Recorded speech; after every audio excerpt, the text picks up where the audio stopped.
muito boa tarde, tudo de bom para você está começando, seja muito bem-vindo à Rede Gospel, ao Tudo de Bom para você e ao nosso Trocando Ideias. Hoje nós temos, como sempre, convidados muito especiais. Eu já quero começar agradecendo aos nossos parceiros que prepararam essa mesa deliciosa. Muito obrigada à Primícia Pães e Doces. O endereço eletrônico deles está aí na tela, Primícia Aclimação. A gente ama essas delícias da Padaria Primícia. Muito obrigada pelo carinho de sempre. E também muito obrigada a Sodier Doces, que nos enviou os bolos que a gente ama também. Esse tem morango e também tem coco para os nossos convidados. Daqui a pouquinho você vai inclusive conhecer os nossos convidados também. Hoje nós vamos falar de um assunto extremamente importante, que é o desejo de dormir e não conseguir. São mais de 70 doenças relacionadas à perda do sono e que, olha, colaboram demais para você ter uma vida péssima, você não tem noção. Causa riscos à saúde, risco de morte. Nós temos, assim, uma grande parte da população brasileira, são 73 milhões de brasileiros que sofrem com distúrbios do sono. É um assunto muito sério e essa semana é o Dia Mundial do Sono. Então nós vamos falar sobre isso com você e com os nossos convidados daqui a pouco, depois do intervalo. A gente volta rapidinho.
Estamos de volta, muito obrigada pela sua companhia. Falávamos para você antes do intervalo que hoje vamos falar dos problemas relativos à falta de sono, à insônia. São mais de 70 problemas sérios que nós precisamos entender, porque isso interfere demais na nossa qualidade de vida. Só para você ter uma ideia, em 2023 foi feito um levantamento pela Fundação Oswaldo Cruz.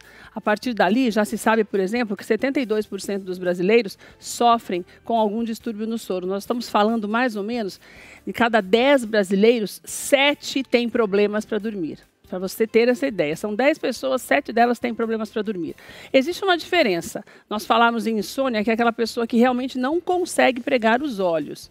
Existem tratamentos? Existem. Mas muitas vezes até os remédios também podem atrapalhar. O Dr. Júlio está aqui com a gente hoje, que é neurologista, neurocirurgião. Nós vamos falar sobre isso com ele. Eu conversava com o Dr. Júlio sobre isso no final de semana e ele me falou uma coisa muito importante. Ele falou, Keila, na verdade, as pessoas acham muitas vezes que essa falta de sono, ela só interfere porque você acorda cansado, desanimado, mas não é. Os riscos de doenças graves em decorrência desta falta do descanso noturno, do sono, são muito grandes. Então nós vamos falar com ele sobre isso e eu quero que você preste atenção na nossa conversa de hoje. A Olga está aqui porque muitos dos problemas estão relacionados também à depressão, à ansiedade, ao estresse do dia a dia. Nós vivemos um período de muita ansiedade. O Brasil é o país mais ansioso do mundo, não podemos nos esquecer disso. Dona Ruth está aqui com a gente. Dona Ruth tem 84. Posso falar a idade, né, dona? Com certeza. Minha filha, se eu chegar aos 84 anos, bem linda como a senhora, eu vou ficar feliz em mandar com uma placa. Né, Olga, né, doutor? Dona Ruth tem 84 anos. Apesar dessa carinha boa dela e feliz, você não tem noção do perrengue que é para ela dormir.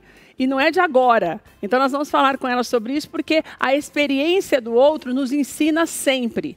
E lá, direto de Teresina, eu tenho a Sara, que a Sara também, e a Sara tem uma peculiaridade na história dela, porque ela dormia bem.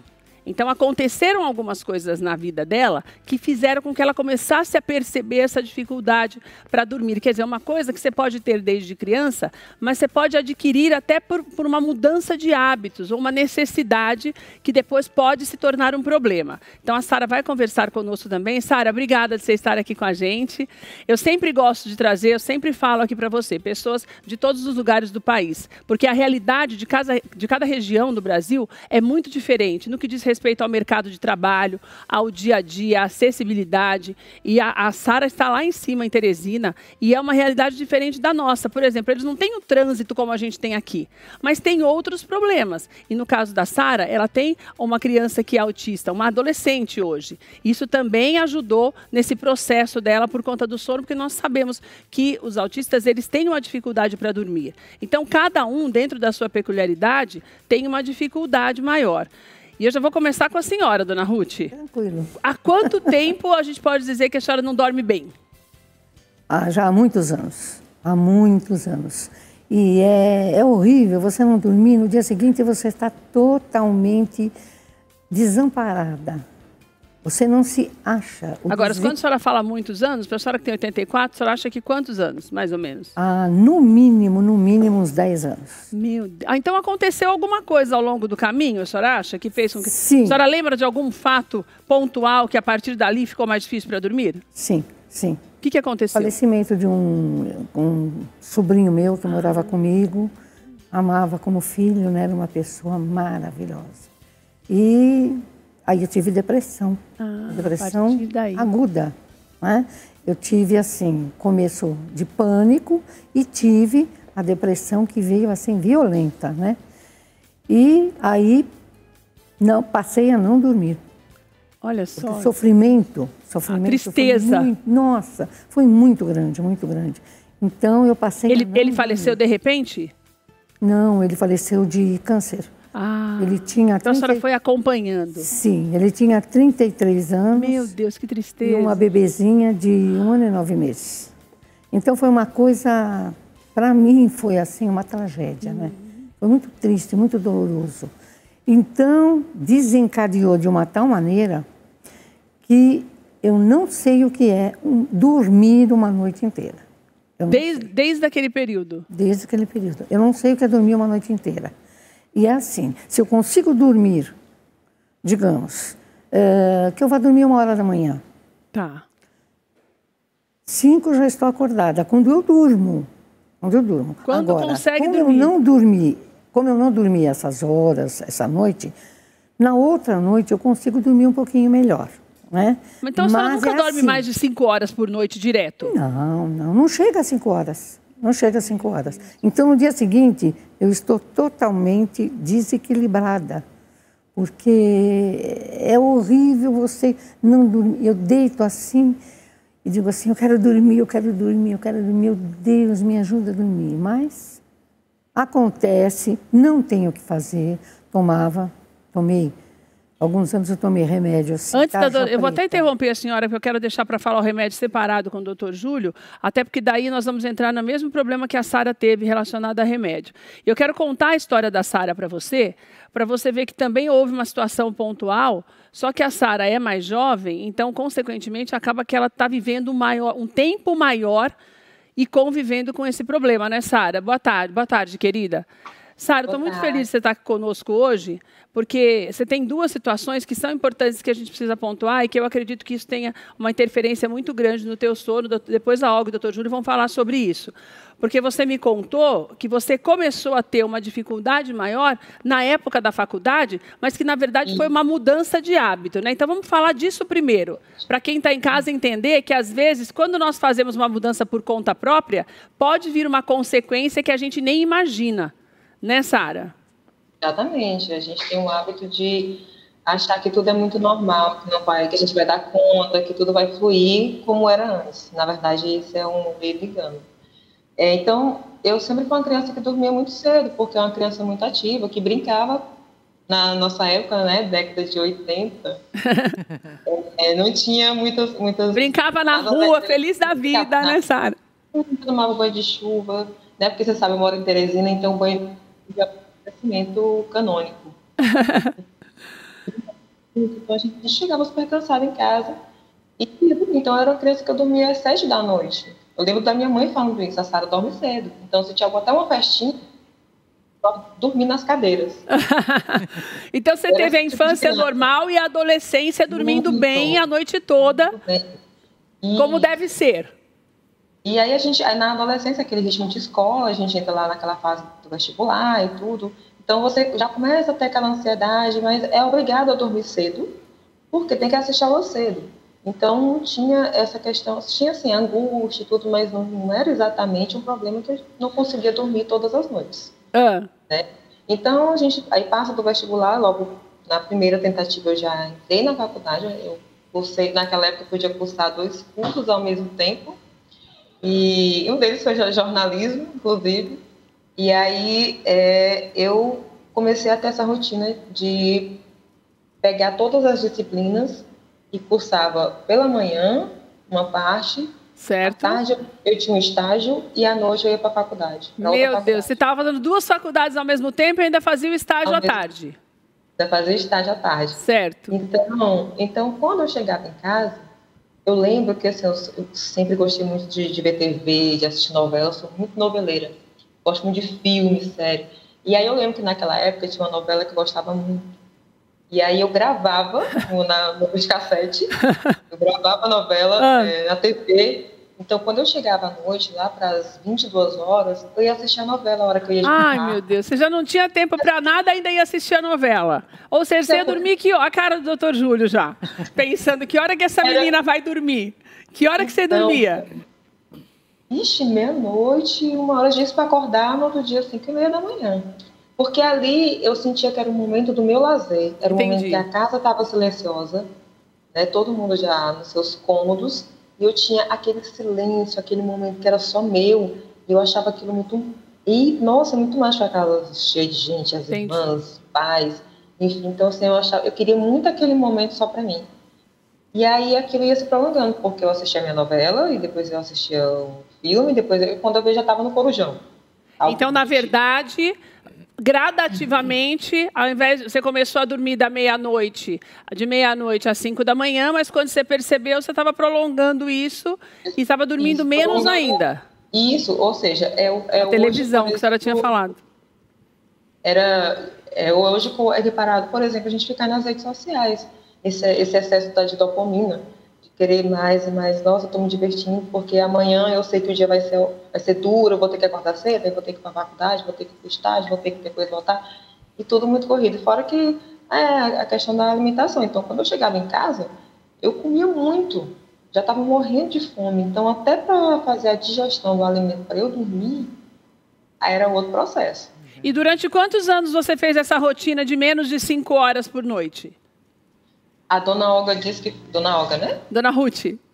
Perdão, a dona Ruth disse que tem uns 10 anos, pelo menos. Então, a minha conta é maior do que a dela. Eu sou mais jovem, mas a minha conta é maior do que a dela. A sua conta, eu acho que eu calculei mais de 20 anos, né? Mais de 20 anos, exatamente. Porque depois veio tua filha, certo, Sara? Exatamente, né? Eu tive a minha filha e a minha gravidez foi bem difícil, porque eu tive um problema com cálculo renal e eu fazia muitas cirurgias, fiz muitas cirurgias durante a gravidez. Então, tinha coisa de hospital e não conseguia já dormir por conta do hospital. Já não dormia bem, foi ficando pior, né? Foi ficando pior. Mas deu tudo certo, minha filha nasceu saudável. E quando volto retomando para casa, aí toda aquela coisa que toda mãe passa, né? Da criança acordar de madrugada. Mas eu tive uma sorte da minha filha ser muito boazinha, de conseguir dormir, acordar só uma vez na noite.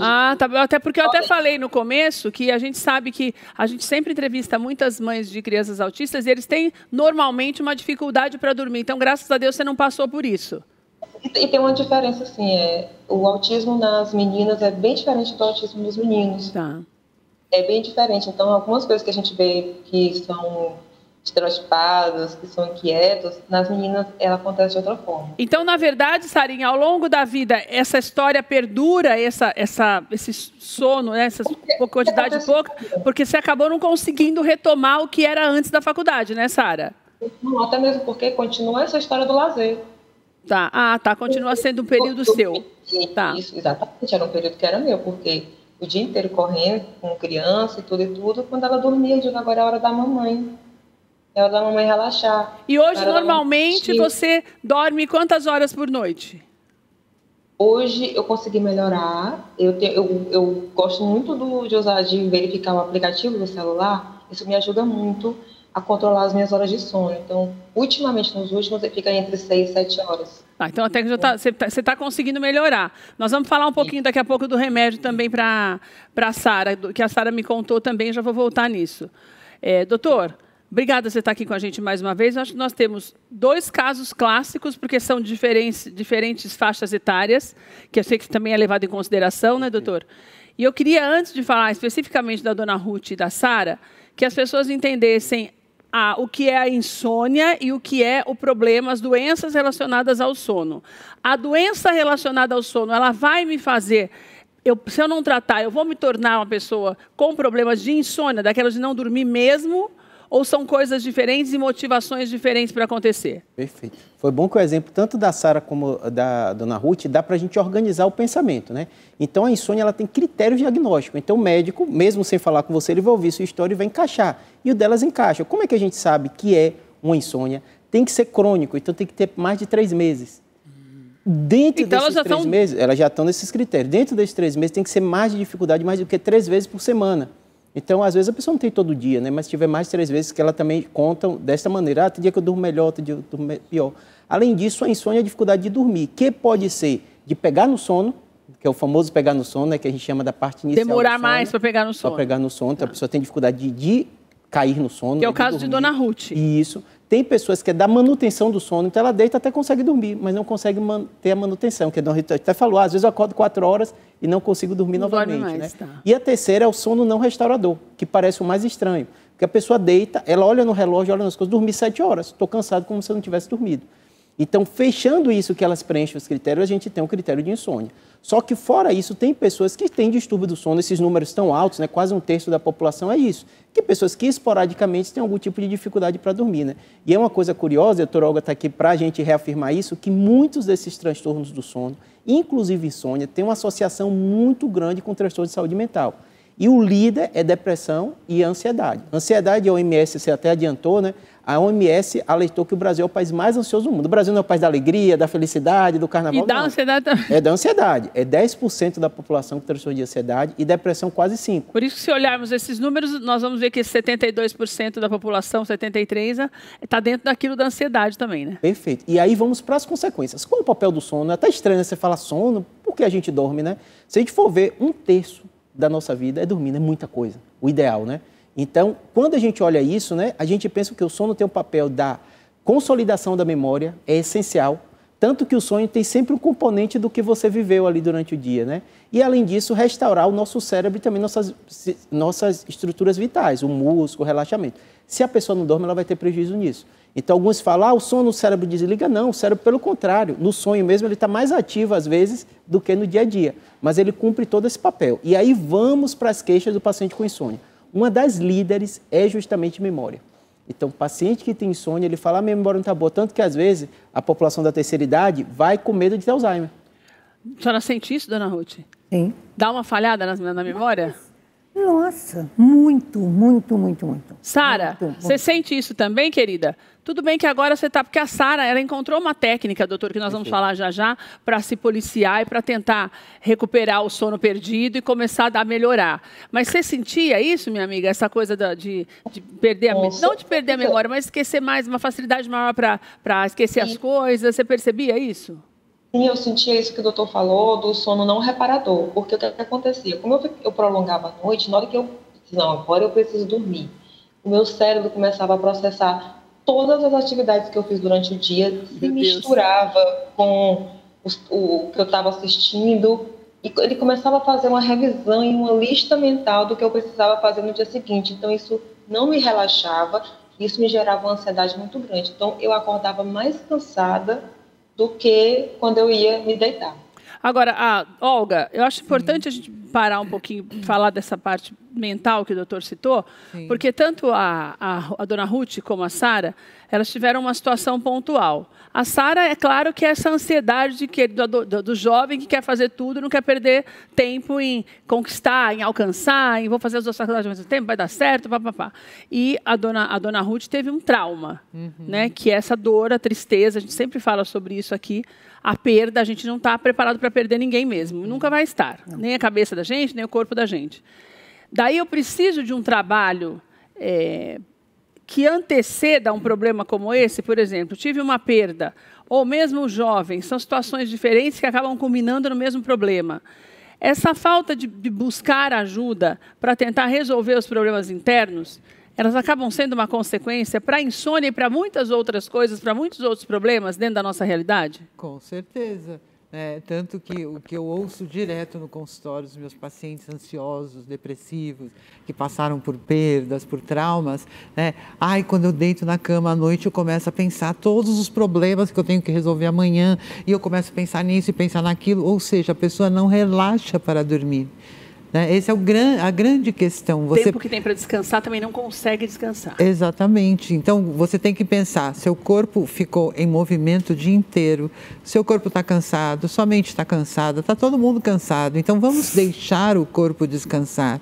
Então, a pessoa se deita e fica com a mente em alta. Não para. E aí, o que acontece? O que o corpo identifica? Que você tem que ficar acordado, porque para dormir você precisa relaxar. Como se o corpo desse o sinal de que você precisa ficar acordado para resolver tudo. Exatamente. E aí o que acontece? Com o passar do tempo, a pessoa se enreda nesse sofrimento de não consigo dormir, acordo mal no dia seguinte e os problemas vão crescendo e a própria ansiedade que faz com que a pessoa enxergue o mundo de uma forma mais negativa, vamos dizer assim, ela tem uma tendência, tudo aquilo que ela pensa é pensar de uma forma mais negativa. E aí isso vai crescendo cada vez mais, isso vai interferindo cada vez mais no sono que ela vai ter. Então, e o pior é que ela não percebe isso, né? Ela fica preocupada com os problemas que ela tem, tentando resolver, tentando fugir, enfim. E ela, como você falou, ela não busca a ajuda adequada. Então, muitas vezes, poucas orientações, poucas consultas que você faz com um psicólogo, você tem orientações para aprender a dormir bem, para poder lidar melhor com as dificuldades, traumas e problemas que você tem. E muitas vezes a pessoa acredita que ela vai ser capaz de resolver. Só que quando ela entra nesse círculo vicioso, dificilmente ela vai conseguir sair. Doutor, sozinha. Daí a gente tem dois profissionais que, na verdade, andam juntos numa história como essa, né? Que é, por exemplo, no caso da dona Ruth, essa perda, o psicólogo teria ajudado a... Eu sempre falo, não a resolver o problema, porque a dor a gente sabe que não passa, mas a se acostumar com essa situação, né? E, paralelo a isso, é sempre necessário remédios, doutor? Esse é um tema muito importante, porque até completando o que a gente estava falando, né, anteriormente, a gente percebe o seguinte, tem um aspecto que a gente chama higiene do sono, que foi falado muito isso. O que acontece? Você tem que ter estratégias, até antes de fechar o diagnóstico da insônia. A Sara, na história dela, tem muito isso. Ela tem comportamentos que prejudicam o sono. Então, você não pode levar seriado hoje em dia com esses streams, né? As pessoas levam coisas muito estressantes para a hora de dormir, organizar também o dia. O sono é o quê? É um momento de se relaxar. Então, o corpo precisa o quê? Reduzir a temperatura. Então, nesse calorzão, a gente sabe que a gente dorme pior, né? A gente tem que apagar as luzes e a tela, hoje já está comprovado cientificamente que esse comportamento de tela, ele piora o seu sono. A gente tem a melatonina que o nosso corpo produz e precisa de baixa luz. E aí você fica com a luz alta da tela no seu rosto, né? Além disso, falta de atividade física, né? Então, muitas vezes, essa correria de Sara, você não consegue encaixar uma atividade física, né? Com filho, com um monte de coisa para fazer. Não ser perto na hora de dormir. Isso é uma coisa importante que nós já falamos aqui, né, doutor? Fazer exercício antes de dormir é um veneno, né? Não pode. 3 horas, a gente fala, no mínimo, é até melhor antes, né? Café também, tem muita gente que tem um comportamento, né? A Sara contou o dia a dia, então chega... A alimentação muito intensa também atrapalha, porque leva o quê? Leva o sangue para o aparelho digestivo, você não vai sentir sono. E, além disso, as notícias ruins. Hoje em dia, com esse comportamento de WhatsApp e tudo, é a hora que, às vezes, o jovem ou quem trabalha chega em casa para ler todas as desgraças do dia. E é terrível isso para o seu cérebro. Fazer todo um levantamento do que é o resumo do dia. Perfeito. E agora vamos para a questão da medicação. O que é que eu digo para todo paciente? Não adianta a gente achar que é o céu ou o inferno. Os remédios, eles são validados cientificamente, utilizados no mundo inteiro, né? Então, a gente tem o psicólogo como papel essencial. Infelizmente, no Brasil, nem plano de saúde, nem SUS, né? A maioria da população, provavelmente, se assiste, não tem acesso por causa do custo, né? Eles não veem isso como saúde. Eu brinco com meus pacientes, tinha que ter no consultório do lado. Passa por mim, neurocirurgião, dou provavelmente a pior notícia da vida dela. E tinha que ter o SUS normalmente ali junto. E tinha que ter no SUS. Infelizmente, o acesso é muito ruim, né? Mas, além disso, muitos pacientes vão precisar de droga. Ansiedade, depressão, né? Sim. Eu uso o termo droga porque realmente é algo que vai mexer no seu sistema nervoso central.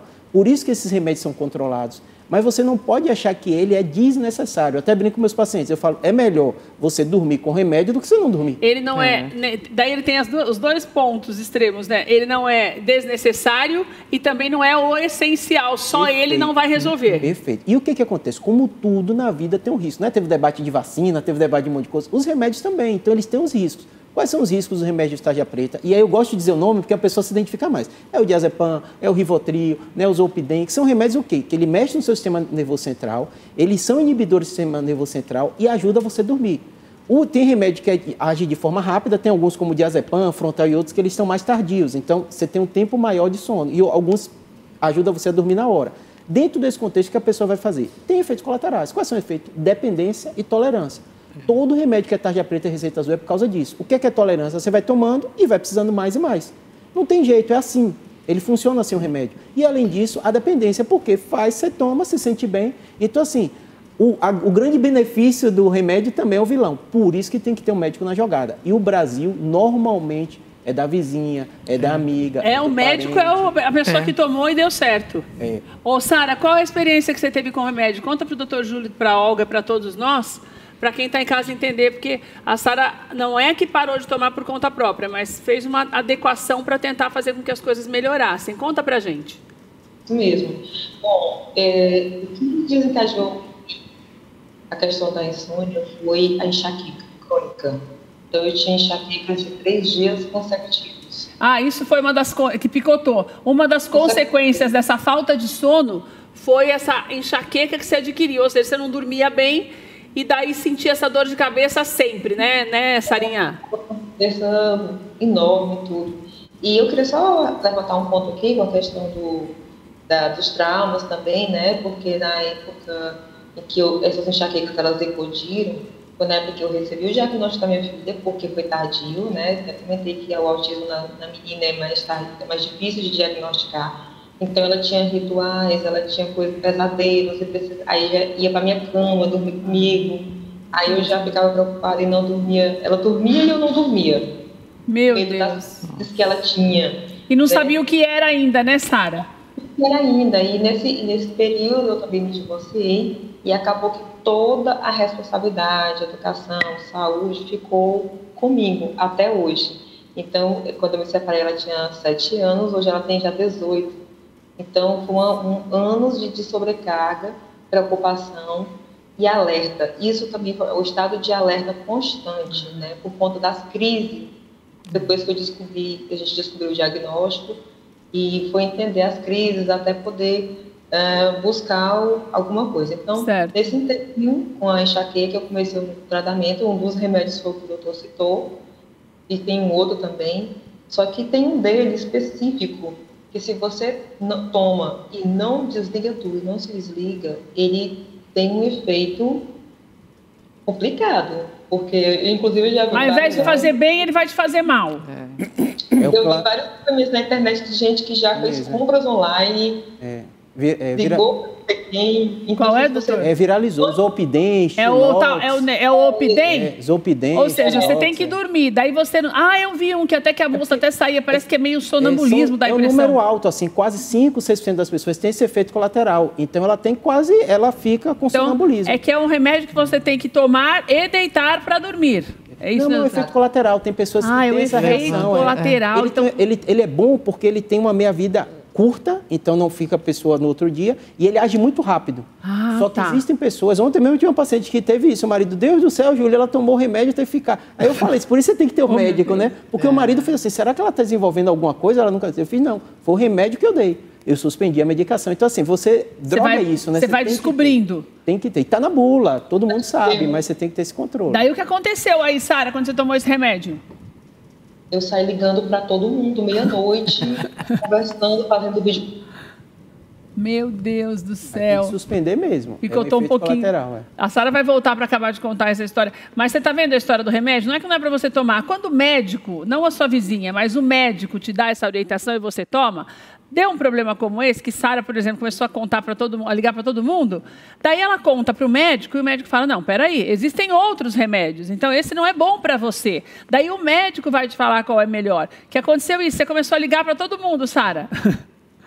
Ai, Sara, que vergonha, né, menina? Não, ex-namorado.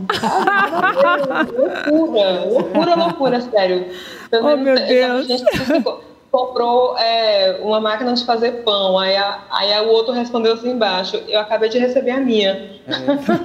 Mas pra você ter ideia, Sara, teve um caso até de uma política famosa que o marido foi investigado, deu Polícia Federal, foi remédio, que apareceu com marca no corpo, ela não sabia o que era. Ah, então aquilo lá não era maçã, era um remédio que ela tinha tomado? Medicação, depois chegou Nós não vamos falar quem é, você procura aí no Google. Mas todo mundo achou que era mentira, que ela estava inventando, que ele tinha batido nela. Medicação, é muito comum. Mas eu digo o seguinte com todo mundo, assim, não tem jeito, todo remédio, por isso você tem que ter uma orientação. Eu falo com meus pacientes, eu opero a cabeça dos outros, tem risco. 2% de infecção, tem risco de sangramento, mas tudo é uma balança, né? Lógico. Então, geralmente, quando sai na imprensa, sai às vezes os dois extremos, a demonização da medicação. Ah, o remédio causou isso e tal, mas quantos por cento das pessoas, como ajuda? E o bom da área de saúde é porque são remédios utilizados no mundo inteiro. Certo. Então, ela tem a validação, mas tem que ficar atento a esses casos, que pode ser uma coisa grave, né? Daí a Sara conseguiu uma alternativa, quando ela começou a ter esses problemas com os remédios. Mas ela vai contar já, antes eu quero saber da senhora. Teve algum perrengue com remédio, dona Ruth? Sim. Tive, conta, tia Ruth. Tive. O que aconteceu? Sim, eu tomei durante anos, um determinado tarja preta, né? Mas... Que o médico mandou? Sim, o médico mandou. Certo. Mas ele começou a não fazer efeito. Eu comecei a me desesperar, porque eu queria dormir. Eu chegava à noite, eu ficava ansiosa, porque eu queria dormir. No começo ele fazia efeito? Sim, fez efeito. A senhora sempre dormiu uma média de quantas horas por noite, antes do problema? 8 horas. E daí, Conseguia quando a senhora dormir. começou a tomar esse remédio, a senhora conseguiu voltar a dormir às 8 horas, no início? Não, foi diminuindo. Ah, meu Deus. Acontece, doutor? Acontece porque cria tolerância, né? Que as duas coisas... Ele foi diminuindo, né? E um desequilíbrio total, que é como eu estou agora também. Mas eu não Mas tomei... em que sentido o desequilíbrio, tia Ruth? Eu tenho que ter tontura. Eu tenho que ter... doutor, não chega a ser uma tontura. É um desequilíbrio mesmo. Eu saio na rua, eu tenho que andar assim, rente à parede. Rente à parede para saber que eu estou andando na direção certa. Como se a senhora estivesse meio caindo? Sim. Ah, flutuando. Exatamente, eu me sinto assim, quer dizer, parei com aquele remédio, tarja preta, né? Durante o dia tomo um outro, né? Eu tomava um à noite de tarja preta e tomava um outro de dia. Só que esse de dia, tudo bem, mas o da noite eu comecei a piorar, fui piorando e estou assim ainda. Eu parei com o remédio. Por mim, eu parei. Por conta própria? Por conta própria. Porque eu falei, mas o que é que está acontecendo? O remédio, em vez de me... E agora eu fico apavorada. Quanto tempo faz que a senhora parou? Que eu parei de tomar? Já faz um ano. Ah, eu parei de tomar. Então agora a senhora não está dormindo? Não. Mas mesmo com o remédio, eu não tinha aquele sono gostoso, sabe? Eu vou deitar, eu estou cansada. Então... vou dormir assim bem. Não, eu não estava dormindo. Já foi diminuindo. Então é assim, se eu durmo um dia, no próximo eu não vou dormir. E eu agora não... Eu tenho que dormir com a televisão ligada.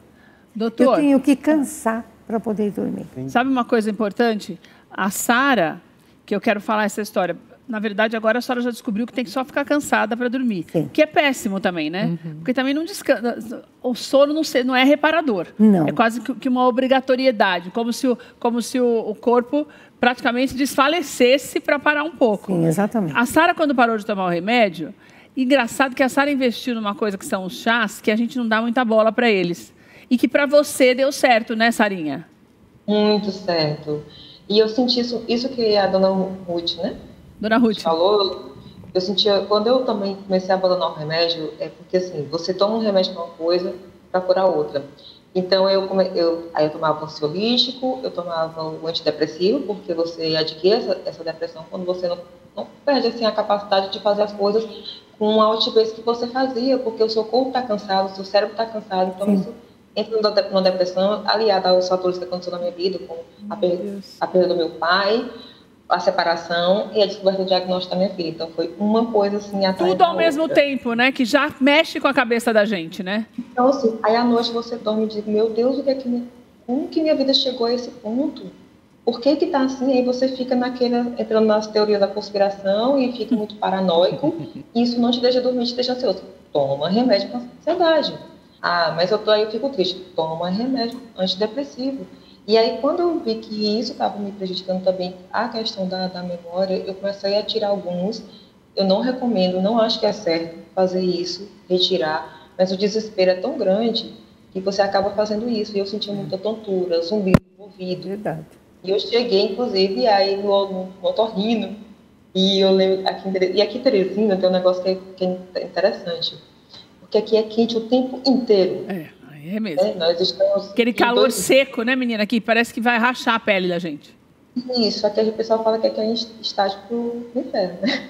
Obrigada. Tá no inferno mas mesmo. É muito quente. Então, à noite, apesar de ser quente, ainda é mais ameno. Então, muita gente faz atividade à noite. Então, esses hábitos de à noite ser mais tranquilo, de ser mais frio, faz com que a gente queira aproveitar esse momento. Já é algo de vocês, não é só seu. Nossa, já é algo nosso. Aqui você vê o pessoal correndo, aqui tem muita galera de corrida, correndo às 4 da manhã, que é um horário que está super gostoso o clima. Ou então às 22 horas, 23 horas, o pessoal fazendo ciclismo. Porque é o horário que dá para fazer. Mas você está fazendo isso também nesses horários? Eu estou dormindo, estou procurando dormir. Porque porque você não pode fazer isso. E você optou pelos chás, por conta própria também, mas você sentiu uma melhora, né, Sara? Muito, muito mesmo. Assim, eu tenho muitas lojas aqui no nosso mercado, né, onde tem muitas lojas tradicionais, onde é muito parecido com o mercado, por exemplo, do Pará. Sei, né, aquelas rápidas, onde eles explicam para que cada uma serve. E eu descobri, por exemplo, assim, a vacideira, por exemplo, é um chá que todo mundo toma, tem questão de tomar, é muito bom. E hoje você está conseguindo dormir umas 7 horas? Hoje eu consigo dormir às 7 horas. E aí a dona Ruth falou a questão da TV, eu lembrei também que eu ficava muito nisso, dormia até cansar e ligava a TV. Aí eu pensei, eu não consegui ainda me desligar da TV para poder dormir. A Sara fez uma coisa legal, dona Ruth, que acho que vale para a senhora. As dicas caseiras primeiro, tá, doutor? Vamos para as dicas caseiras. Dá a dica caseira para a tia Ruth. Então, tia Ruth, o que foi que eu fiz? Eu peguei e coloquei a TV, que conectei aos canais de música, e lá coloquei tela preta, sons de chuva. Gente, sons de chuva para o nordestino.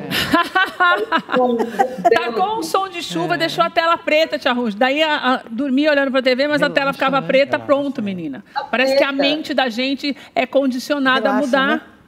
Sei, não custa só tentar, depois você conta para nós. Sim. Consigo dormir em minutos, eu tô apagada. Completamente apagada. Ai, que bom que tá dando certo. Agora, espera aí.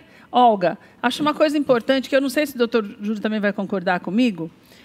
É meio psicológico, porque daí a gente já fica esperando que não vai conseguir dormir e, consequentemente, a ansiedade que vem está chegando à noite. Tia Ruth, por exemplo, porque a Sara ainda tem essa coisa de não dormir porque fica ali na internet assistindo as coisas e tal. Mas tia Ruth que quer dormir primeiro, né? Ai, meu Deus, e agora? Como é que eu vou fazer? Porque está chegando a hora e eu não sei se o sono vai vir hoje. Essa ansiedade, que já é uma coisa latente na gente, durante o dia, sem ter nenhum problema de sono, isso não aumenta também? Não causa, não vira uma bola de neve essa história? E veja, quanto mais ansioso você fica, mais em estado de alerta você fica. E o estado de alerta é o contrário ao sono. Enquanto eu estou em estado de alerta, eu estou acordada. Então, eu preciso relaxar para dormir. Então, o que eu preciso fazer? Parar de me preocupar. Ouvir sons relaxantes, ouvir uma música relaxante, imaginar-se num lugar tranquilo. Eu sempre falo para meus pacientes, tenta se imaginar num lugar tranquilo de paz. Na praia, se você gosta, no campo, se você gosta, e usa todos os seus sentidos para se ver nesse lugar. Então, sente a brisa batendo no seu rosto, sente o calor do sol, sente o cheiro. Usar a imaginação mesmo, né? Ouça o barulho do vento nas árvores, ou seja, foca nessa situação de paz, né, que muitas vezes só o ruído da chuva já faz você relaxar. Tudo isso colabora para quê? Para que você relaxe seu organismo e aí sim o seu corpo relaxado, ele consegue entrar num sono mais profundo e reparador. Agora, uma coisa que nós estamos falando dessa qualidade no dia a dia, no nosso desejo de dormir melhor, para acordar bem, para ter mais ânimo e vitalidade para fazer as coisas. Mas tem uma coisa importantíssima que eu quero que o Dr. Júlio fale, que são as doenças graves decorrentes da falta de sono adequado. O sono adequado é esse que o Dr. Júlio já explicou para a gente, que é você descansar.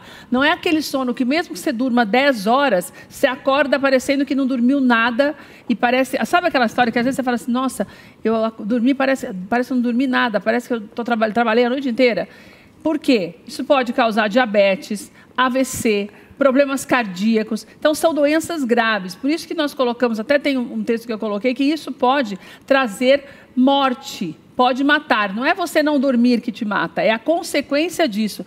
Doutor, o que acontece no corpo da gente que faz com que os problemas possam ser tão graves em decorrência da falta de sono adequada? Perfeito. A gente menospreza muitas doenças de saúde mental. A insônia, a ansiedade, a depressão. Tem comprovação científica que ela aumenta a incidência de doenças cardiovasculares. Então, quem não trata ansiedade, quem não trata depressão, quem não trata insônia, vai ter consequências. E, normalmente, a gente lida com essas doenças como se fosse da boa vontade, eu dou meu jeito, eu dou minha estratégia, eu vou melhorar sozinho. Tem que ter ajuda profissional. O psicólogo entra com um papel essencial. Os homens são muito preconceituosos. Eu mando, ele fala, não, ficar de conversinha, eu quero um remédio.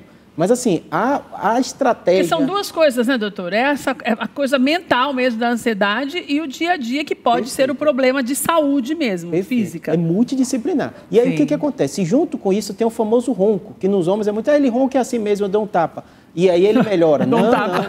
Ele acorda, vira de lado e continua.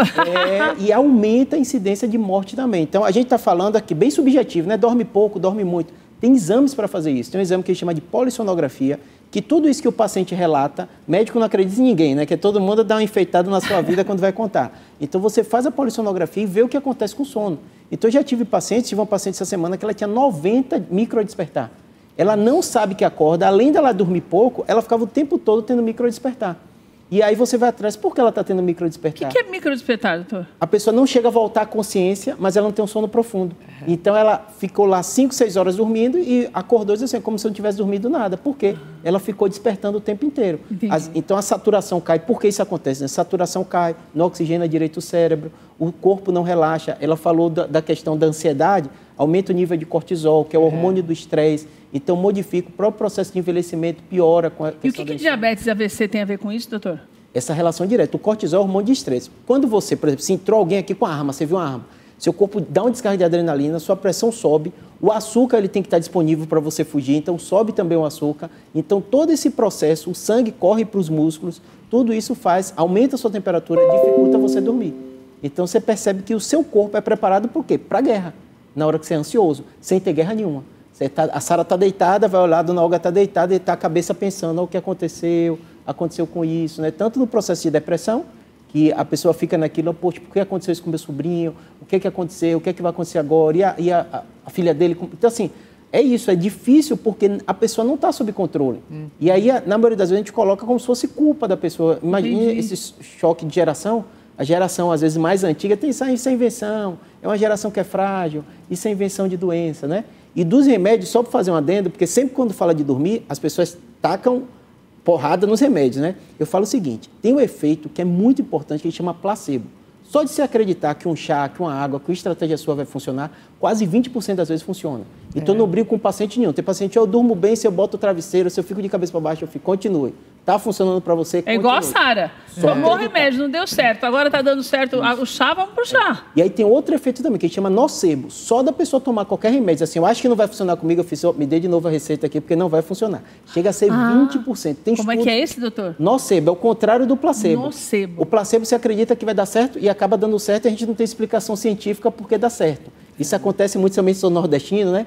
Com chás, né? A gente sabe que funciona. Então, por exemplo, daí você dá o remédio para a pessoa, ela fala, doutora, eu vou tomar, mas já tomei outro, não vai rolar. Isso. Não vai dar certo. Não vai dar certo. Gente, é quase 20% a taxa do nocivo. Caramba. É só da pessoa acreditar que aquilo não vai funcionar. Então, a mesma coisa com o psicólogo, né? O paciente que não acredita, você tem que... Olha aqui, tem evidência científica, tem estudos comprovando. Já quando o paciente tem efeito placebo, ele às vezes quer a validação do médico. Fala, Júlio, eu tomo chá tal, tal. Eu sei que na cultura popular isso é convencido, mas eu não consigo dizer do ponto de vista científico se isso funciona. Mas se está funcionando para você, continue. Não precisa, não está fazendo mal. Mal na maioria das vezes. Doutor, então, na verdade, quando nós falamos de doenças graves como... Agora, diabetes eu não entendi. AVC eu entendi. Isso. Porque você está naquele estado de alerta. Perfeito. Se você já tem alguma predisposição, alguma coisa, já tem alguma coisa acontecendo ali, até a má circulação, vamos falar de uma Perfeito. forma leiga, Isso, pode causar um AVC. Do açúcar, o que acontece? E o cardíaco também, né? Que pode dar uma acelerada Acelerada maior. do coração. Tá. E quando você o está diabetes? pronto para a guerra, quando você está estressada, você não sente fome. Porque seu corpo prepara, ele usa toda a estrutura que ele tem, glicogênio, tecido adiposo, para formar o quê? Glicose. Então, quando você está estressado, seu açúcar automaticamente sobe. Isso, de forma crônica, acaba causando diabetes, acaba mudando também a produção da insulina, que leva a glicose para dentro da célula e é diabetes. A própria ansiedade acontece isso, né? Agora, doutor, eu tenho uma dúvida, porque se fala muito, por exemplo, a Sara agora está conseguindo dormir 7 horas, que é o que se fala, todas as pesquisas falam que é uma quantidade de horas adequada. Antes se falava de 8 a 10, agora também ninguém tem nem tempo de dormir 10 horas, né, doutor? A realidade hoje é outra, na verdade. Então vamos falar das 7 horas que Sarinha falou, e que é o sonho da tia Ruth.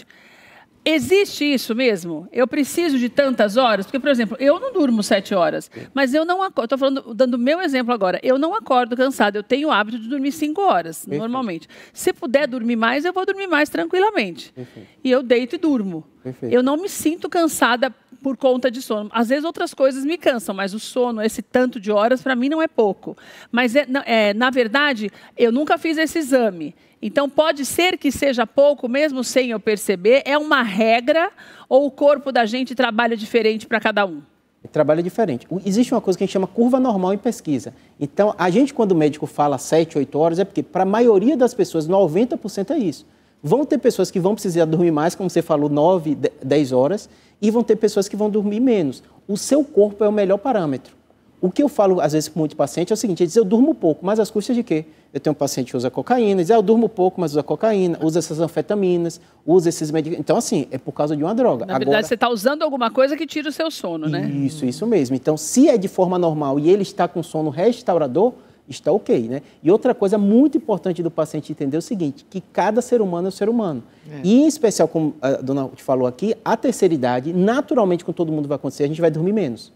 E outro Foi aspecto... até quando eu soube da história da dona Ruth, eu falei isso.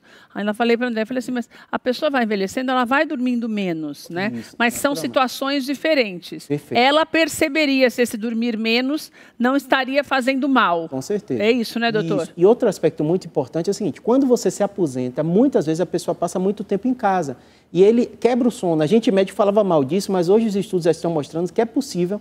Tem até aquele Cristiano Ronaldo, que é jogador, que ele fala, ele dorme 30 minutos, 1 hora, depois de cada refeição. Se você somar durante o seu dia e tiver uma quantidade adequada e seu sono está restaurador, você pode dividir o sono. E outra estratégia muito boa é quantificar. Então, tem pessoas que deitam, minha esposa mesmo, minha mãe, não dormi nada. Eu falei, não dormiu nada? Aí, esses reloginhos hoje em dia, que são muito baratos, você tem da China, tem tudo isso, você consegue quantificar o sono. Que é o que você está usando, né, Sara, que você falou? Você está usando esse reloginho, né? É um reloginho seu também? Isso, o aplicativo da saúde, que ele controla todos os aspectos da minha saúde, da mulher. E nesse, foi quando eu comecei a ver a média do sono. E eu vi que isso tinha reduzido a minha enxaqueca, a minha ansiedade, né? Porque ele checa tudo, então eu acho que dá até um estímulo para fazer essa manutenção. Você acaba se conhecendo melhor, né? Quantificar é essencial, quantificar, porque você sabe o tempo. E normalmente o paciente me fala, Júlio, eu tenho o meu tempo. Você talvez percebesse também, você que dorme pouco, eu também não durmo muito, não. Tem aquele tempo que você fala, 6 horas é ideal para mim. Quando eu durmo 5 horas e meia, eu não fico legal. E esses aplicativos, eles trazem para o objetivo. Assim mesmo. Às vezes você fala assim, não é porque eu estou estressado. Não é porque você está estressado, é porque você não dormiu direito. O tempo que você está acostumado. Agora, eu tenho uma preocupação, porque a Sara, encontrou um caminho que eu acho importante, porque você se conhece, você que está em casa, então o seu corpo vai dar o sinal de alerta, como o doutor Júlio explicou, para que você possa ter esse sono reparador. Mas me causou uma preocupação a dona Ruth, Olga, Sim. que daí eu acho que ela não vai conseguir melhorar nunca com o remédio se ela não curar essa dor. Exatamente. Não é, doutor? A impressão que eu tenho é essa. Porque o tempo já passou e quando a senhora ainda fala com a mesma tristeza. Então deve ter noite que a senhora vai deitar e pensa no menino de novo como se fosse ontem.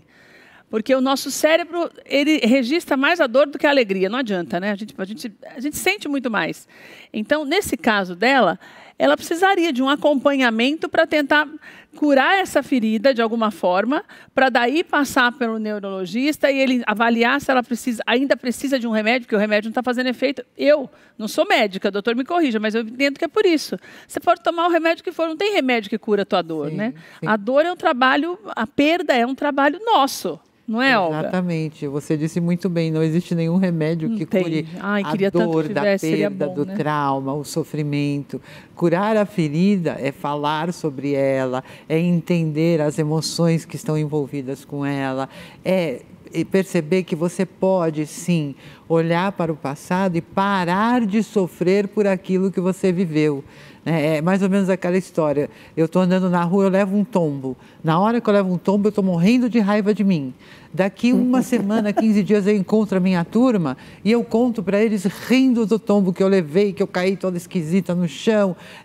A forma como eu enxergo a mesma história mudou. E é isso que o trabalho psicológico faz você enxergar melhor tudo que você viveu, entender todo o processo e curar a ferida em definitivo. Então, o que vai acontecer no final do tratamento psicológico? A pessoa vai lembrar o que ela viveu, porque faz parte da memória dela, da vida dela, mas ela não vai mais sofrer com aquilo que ela viveu. E daí se não der jeito, eu procuro um médico e tomo um remédio, né, doutor? É um caminhar, né, doutor? Eu costumo dizer para todo mundo o seguinte, todo mundo vai adoecer, não tem jeito, né? E quando a gente descobre doença, tem doença que é chata. A insônia é chata, dor crônica é chata. Eu até brinco com o paciente, é a doença que nunca vai estar satisfeito com o médico. Você me deu remédio, mas não deu bem. Você tirou o remédio, eu não estou dormindo bem. É doença chata mesmo, né? Mas dentro desse contexto, você vai continuar a vida. Você olha para dona Ruth, olha para a Sara, pessoas alegres, raciocínio rápido, 80 e poucos anos, bonita desse jeito, né? Uhum. Então você percebe que a vida é assim mesmo, né? Você vai encontrar um calo, que é uma doença sua, e você vai lidar. Tem doenças que são difíceis mesmo, né? Às vezes você tem isso de achar medicação, tem a questão do trabalho psicológico, mas isso faz parte da nossa natureza ser humano. Nós somos seres biológicos, a gente vai adoecer, a gente vai ver. E o mais importante é o seguinte, entender como a Sara entendeu, e dona Ruth também, cada doença ela tem características e cada doença age diferente na pessoa diferente. Eu tenho pacientes completamente resistentes a remédio, não quero tomar remédio, não quero me drogar, e eles criam estratégias e conseguem mudar a vida. Mas o que eu digo é o seguinte, não dá para menosprezar uma doença. Doutor, agora, por exemplo, uma pessoa que não consegue, desde sempre, sem um... Porque tanto perrengue que a Sara passou, teve uma mudança, e tia Ruth também. Mas aquela pessoa que desde a adolescência passa a vida inteira lutando para dormir mais do que 2 horas por noite, não é normal ou o corpo da gente também pode aceitar só 2 horas, por exemplo, como algo normal? Tem uns extremos. É pouco, né? É pouco, é muito pouco. A gente sempre fala assim. Mesmo que não está tudo bem, não está. Não está. E às vezes é o seguinte, às vezes o estilo de vida da pessoa e o jeito dela faz ela dormir menos. Eu te falei que nem você, eu durmo 5 e poucas, 6 horas. Não é o ideal. Mas assim, às custas de quê? Cirurgia, de plantão, residência. Então, assim, você pode até aceitar aquilo, como eu falei, né? Paciência, né? Meu trabalho é assim, às vezes me ligam de noite, então eu tenho um sono mais leve, ansioso se alguém vai me ligar, porque eu tenho um paciente na UTI, mas isso não é o ideal. Então, você tem que, às vezes, eu sempre busco que a saúde é uma busca pelo inalcançável. Então, você vai sempre melhorando, você dorme 5, 6 horas, tenta dormir um pouquinho mais.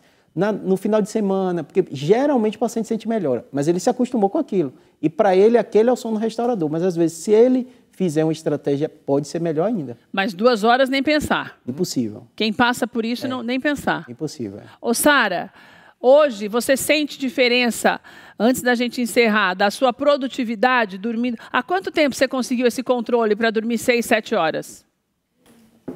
Olha, eu acredito que tem 2 anos. Você sente uma melhora? Você hoje se sente uma pessoa melhor do que antes, no dia a dia, até para fazer suas atividades no trabalho, com a tua filha, tudo? Sim, com certeza, porque a gente vai buscando pontos de equilíbrio, como o doutor falou. Isso não é todo dia, vai ter um dia que vai gerar uma preocupação. Mas acho que todo dia, você passa um perrengue muito grande, você já perde o sono. Passa uma raiva muito grande, isso é normal. O estresse, né? As mudanças, por exemplo, agora minha filha que saiu da escola, vai para a faculdade, então isso já gera uma ansiedade minha, dela, enfim, são várias mudanças, nuances. Mas o que eu coloquei na minha cabeça, Keila, isso veio muito assim, quando o doutor falou de traumas, como a gente precisa curar os traumas, primeiro a gente precisa querer, até para poder buscar uma ajuda. Não adianta buscar ajuda, que não vai ter remédio, não vai ter profissional se você não quer. E aí eu coloquei, porque assim, uma coisa que mudou radicalmente a minha vida foi o divórcio, porque eu passei a cuidar de uma criança sozinha, sozinha, até hoje. Então, o que aconteceu? O que eu fiz? Eu fui resgatar lá da minha infância e adolescência. O que eu não fazia, eu deixei de fazer com o casamento e que eu preciso resgatar de mim. E duas coisas apareceram. Um era me conectar com a natureza. Eu sempre gostei de mexer em terra. Sou menina do interior, sou aqui da cidade de Teresina, mas eu passava minhas férias no interior, de mexer com terra, de estar no meio, de banhar de riacho, essas coisas. E a outra era dançar. E cada um vai se descobrindo, né, Sara? A dança transformou a minha vida. Então hoje, eu quero ir para a trilha, para tá vendo, ó? Vou levar, vou trazer. Não tem esse negócio de idade, viu? Vou trazer você para cá. Vou trazer você para cá para a gente levar a dona Ruth pro baile, Sara. Sara, obrigada, viu, meu amor? Obrigada por estar aqui com a gente hoje, dona Ruth. Fica aqui mais. Fica aqui mais um pouquinho para a gente dar tchau todo mundo junto. Obrigada, viu, dona Ruth? Eu que agradeço. E que o que a senhora ouça ou tenha ouvido aqui faça com que a senhora também. Com certeza. Busque novos caminhos. Com certeza. Doutor, obrigada por todas as orientações. Olga, obrigada por hoje. Quero te agradecer também, você que está em casa, pela companhia. E que você entenda cada vez mais, porque no dia a dia, as mudanças de hábito e a procura correta, principalmente pelo tratamento adequado, vai te fazer melhorar. Nós estamos aqui para sermos felizes, como diz Olga. Então, para ser feliz, você precisa começar a se ajeitar e viver melhor e buscar maneiras de viver melhor. Um beijo para você. A gente se vê amanhã às 2h da tarde. Obrigada pela companhia. Boa tarde para você.